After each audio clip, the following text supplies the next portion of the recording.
Life is karma. If you want to become no karma, there's no such thing. What do you think we have been doing with you? With inner engineering, you suddenly felt a new sense of life and freedom and things. It's happened to millions of people, I know this. All that happened is, we gave you little tools with which you stopped creating new karma, and suddenly it felt so wonderful.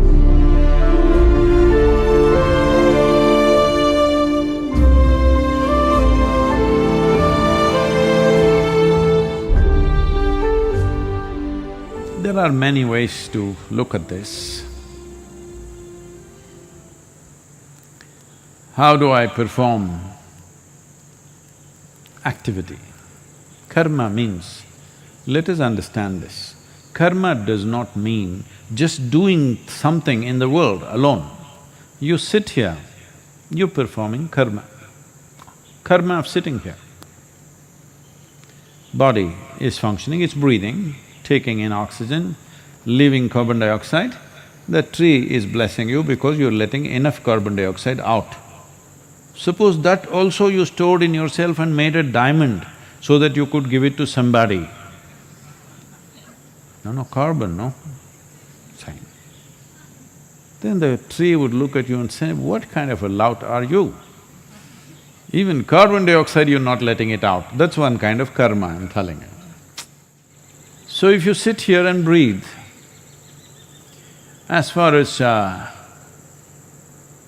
tree is concerned, you are doing a good karma. You don't know. You can be conscious too. Tree is giving me oxygen, I am giving carbon dioxide. Does it mean you have to breathe hard? Nothing like that, you just breathe. It's anyway happening. So, physical karma is happening. Mental karma is always going on for most human beings, almost all the time. Emotional karma is going on, energy karma is going on, otherwise you wouldn't be alive. So karma is happening. It's not necessarily what you do consciously, it's just happening. Life is karma. If you want to become nishkarma, that means people think no karma. If you want to become no karma, there's no such thing. You can become very minimal karma.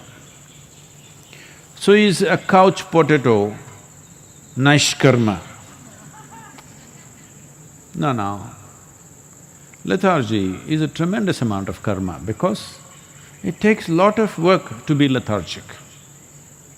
In the sense, you will have to generate a lot of explanations for everything and convince yourself that you don't have to do anything about it.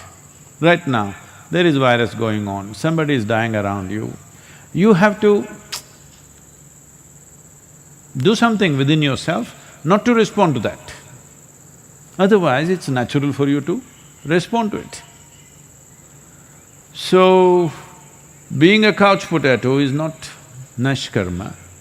Well, a yogi can become almost like a hibernating state where everything is minimized, but still he is not free from karma. He may take less number of breaths per minute. You may be taking 12 to 15 minutes, when somebody simply sits, they may just go down. Maybe 3 breaths, maybe 6 or 8. But below that, you cannot go. You can even stop for some time, but it's only some time.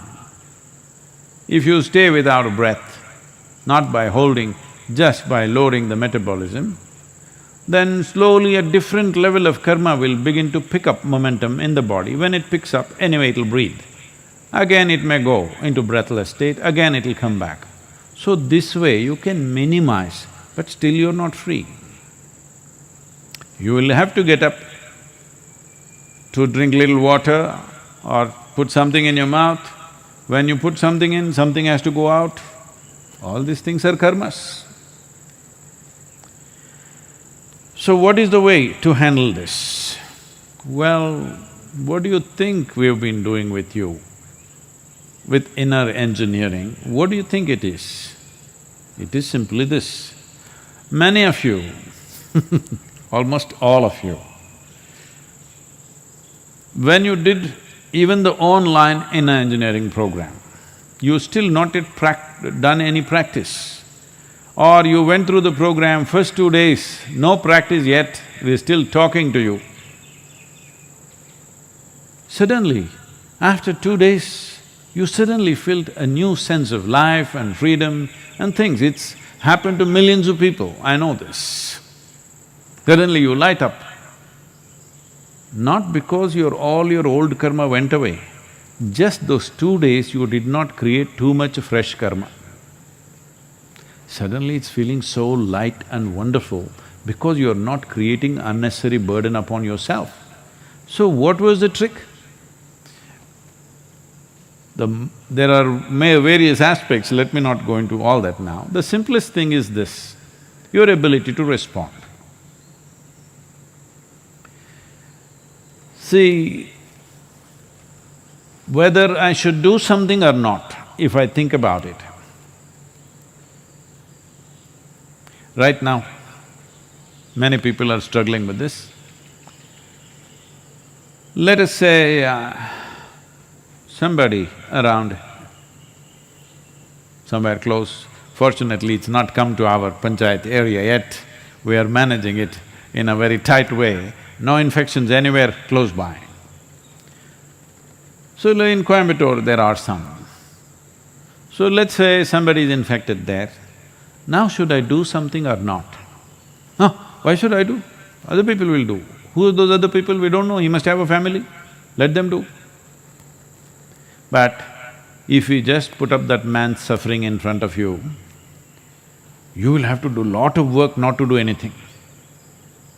But to respond in whichever way you can, not everybody can go and save everybody's lives, but at least do whatever you can. It's very simple.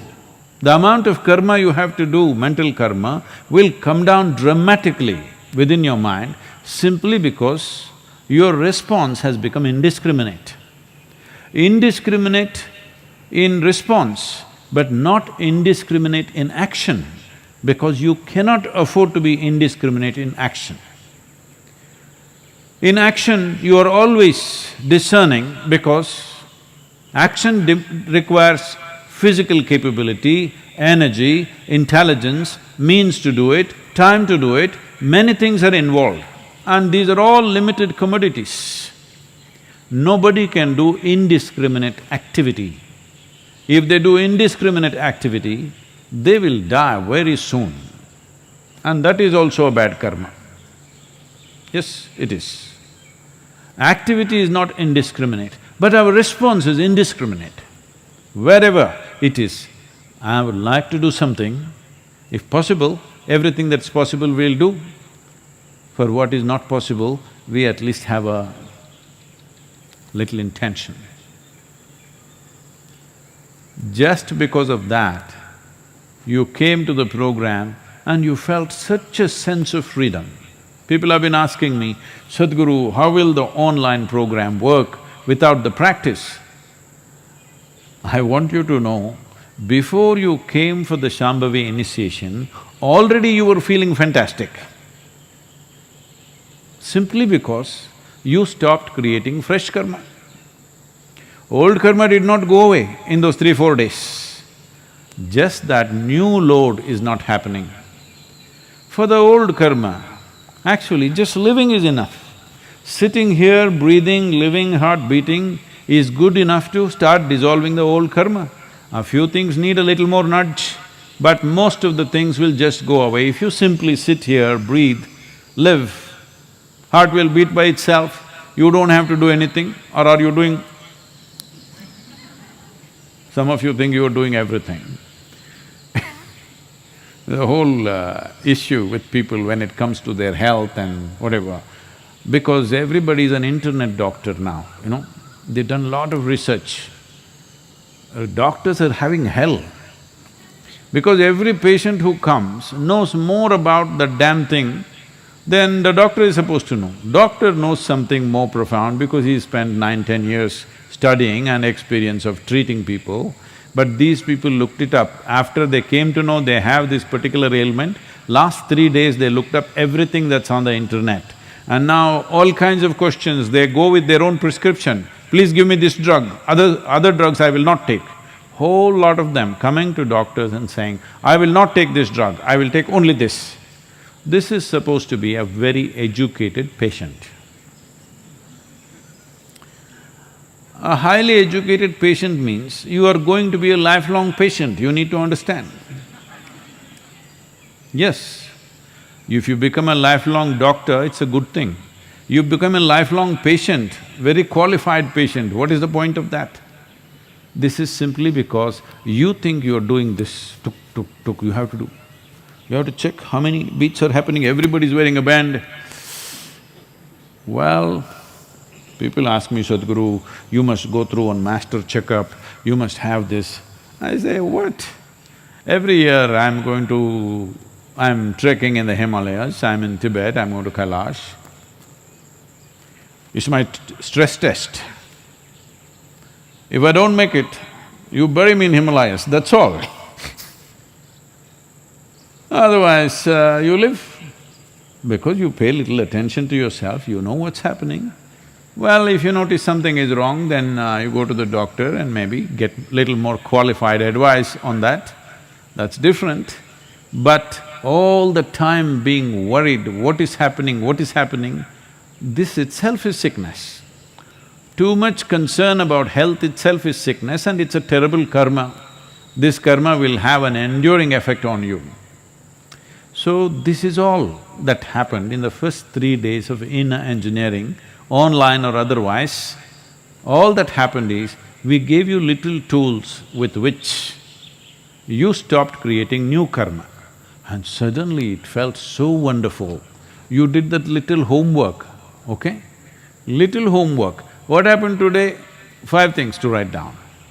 Just because of that homework, you paid attention to what you're doing and what you're not doing, suddenly tremendous sense of liberation. If a 2.5-hour program can have such an impact on you, if you pay a little more attention in this lockdown time, you can just learn how not to create karma. Simply this, that your response is unbridled. You don't decide what is worth responding, what is not worth responding. It's not your business. A bird, a grasshopper, an ant, a human being, man, woman, child, doesn't matter. You respond. Do you have to act? No. Action is always a discerning action because there are quantities involved in action which are not unlimited. Our energy is not unlimited, our intelligence is not unlimited, our actions in no way can be unlimited, they're always limited. But our ability to respond is limitless. This one thing, just this one thing, if you do, you will not create any karma today. You will not add up load. Just not adding up new load, you will see it feel like liberation. That's a kind of damage you're doing to yourself. Why do you think when you were a child you were like this, still you had loads of warehouse of karma on you, but still you were grinning, now you became like this. Oh, virus, Sadhguru, virus. Even before the damn virus came, most people were looking so grave, it looked like they walked out of it. Yes, this is because every day building up this rubbish endlessly. Every day, whatever happens, you build it up, build it up, build it up, build it up. Something happens, something doesn't happen. For everything you create a mess within yourself and the load of that mess, just garbage. You're like a garbage truck, I'm telling you. Yes, but now it's a lockdown, you don't have to pick up any garbage. That's a good thing about lockdown. You just simply, you don't be selective. Who are you? Who are you to decide what is worth your attention, what is not? Whatever created all this, whoever created all this, do you see a blade of grass is created with as much care as this big tree or yourself or an elephant or a tiger? A little creature, a tiny little insect that is going there is better decorated than you. Hello? You have to put on all kinds of dyes They're all very well painted by themselves. So whoever created, has creation paid any less attention to these tiny little creatures than yourself? No. So then who are you to decide what to respond to, what not to respond to? Your ability to respond always has to be unbridled. If you're not getting what I'm saying, well, we can't come and teach you now. There is inner engineering online. Just go through this 3 days, just first 3 days, what is being said there, let it sink into you, soak this in completely. You will see, in 3-4 days' time you feel like you're floating simply because no new garbage. That's how it feels. So please make it happen. There is no need to go on adding up trash load upon your head.